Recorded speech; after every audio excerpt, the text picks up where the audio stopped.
There was filming underwater, on partially built sets, and in completely empty rooms. The final 2 Harry Potter films created surprising practical effects, had people substitute for magical creatures, and disguised any evidence that could give away the fact that much of what we ended up seeing wasn't real at all.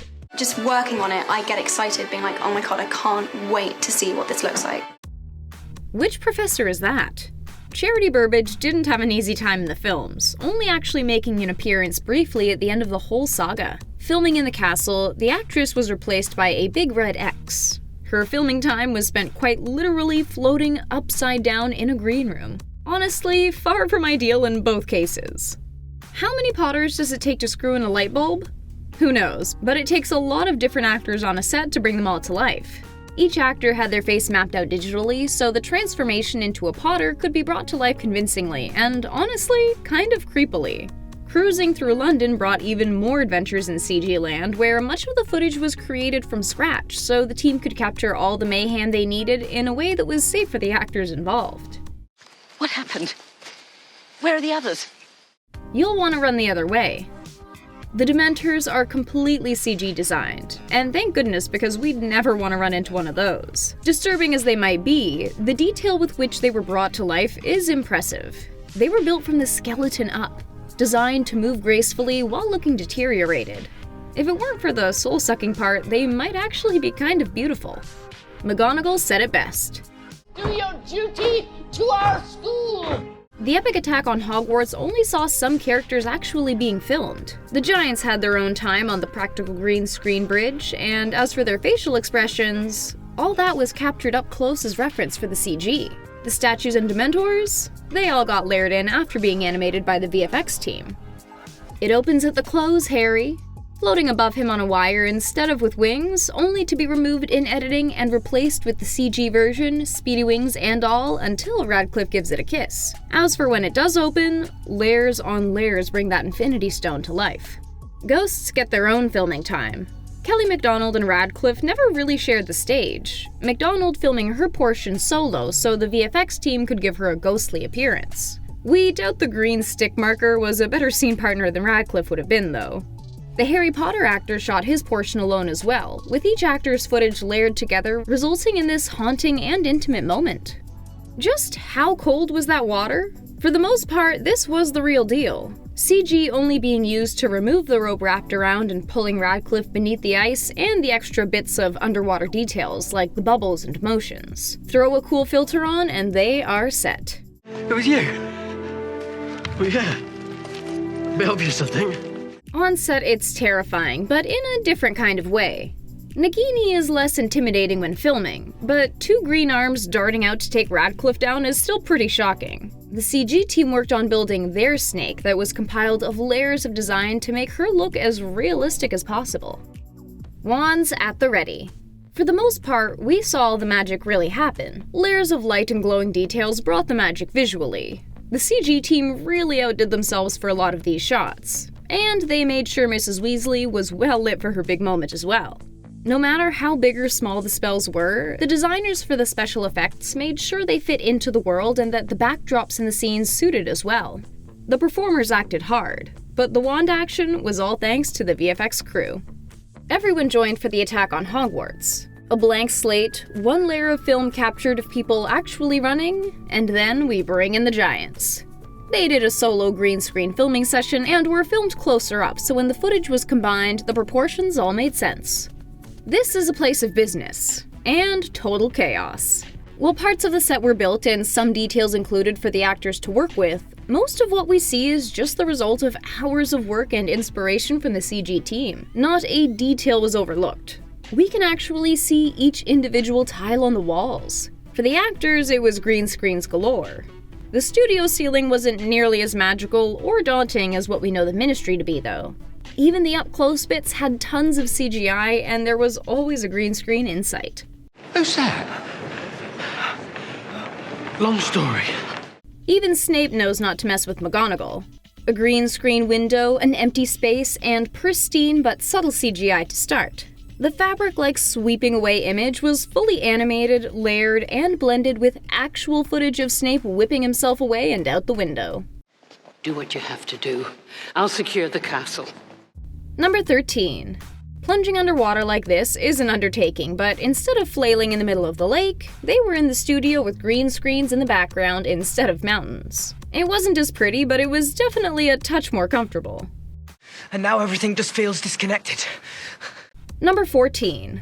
Say it ain't so. The trees were great. Okay, well, some of them. But the backdrop wasn't quite right. Green screen base, CG moody background, and giant floating gravestone? Yeah, much easier to let VFX take care of this magic. Fortunately, no caskets or Michael Gambons were harmed in the making of. When he's mad, you know it. Ralph Fiennes got to act out his moment just to have everything but his face and torso removed because his flowing and floating body were added layer by layer by layer. One last layer of fog detailing and lighting for good measure, and voila. Is there anything more satisfying to watch? Ralph Fiennes did an excellent dissolving into fragments face, but there was no face leaving in this case. Just some blue and green dots for the CG team to track and use for editing in post. Gauntify that face, amp up the unhealthy looking color? CGI can be nasty. The stage is set. It was covered in rubble and dirt. And Fiennes and Radcliffe were ready to give it their all. But the stage didn't quite look the same. Classic green screen backdrop, but about half of what we see is pretty much what the team saw on the day, with a big dash of glowing wand light to amp up all the drama. The Quidditch pitch is burning down. Or is it? The field outside of Hogwarts was far from fiery. Everything from the pitch to the flames to the many people surrounding it? You guessed it. All courtesy of detailed and intricate CG. How far down does the staircase go? Sorry to disappoint, but it's actually just a couple of levels. On the upside, it's a much safer setting for the actors to work on. Some of the practically built set transitioned straight from stairs to ramp, and even some of those final details got some touching up and editing. It made for a less crowded day on set as well. Most of the students were just made by CGI software. It's obvious, isn't it? We have to talk to someone who's dead.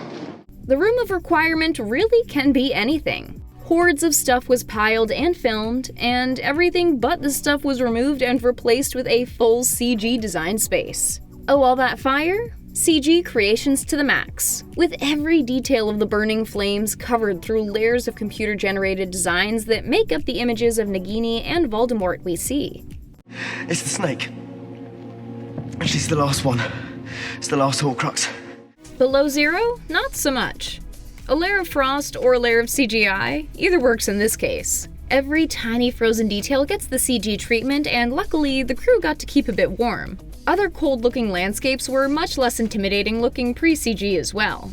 The newspapers held in their hands were real. The moving photos? Well, not so much. A green square on a piece of paper can be anything when CGI is involved. Dumbledore was captured by the camera crew, and then the VFX so slickly superimposed that image right onto the newspaper, and voila, living pictures. Number 23. We thought there were loads of trailers on these lots, but turns out all they needed were a few close-up. VFX layering took care of everything from the shape of the land, what vegetation was on it, and of course, making all those visual duplicates of the countless trailers. That bag goes deep. It wasn't endless, though. Need to change. Emma was sticking her hand straight through a hole in the bag only to have her arm blacked out in post. This is when low lighting comes in very handy. Anyone can have a bottomless bag if there's just a hole in it. We love a guitar store, but it's not so on brand. As nice as the actual backdrop of the late night resto scene is, it wasn't going to cut it with all the random people walking by in traffic. But the dark and moody backdrop that gets layered over top? Give it a bit of blue and it does the trick. The landscape on the train ride needed some adjusting as well. Gotta balance those colors. Subtle but effective. They finished it the way they started. Only a handful of takes were done to capture this magic. On the set, Daniel was ready to go all in and Rafe joined him, making for some very intense fighting, which all happened to be filmed while the actors were literally hanging upside down and hooked onto wires. Both actors were a mess after the fact. Ralph Fiennes even shed some blood. 1 second they're here, and the next... How do I look? Hideous.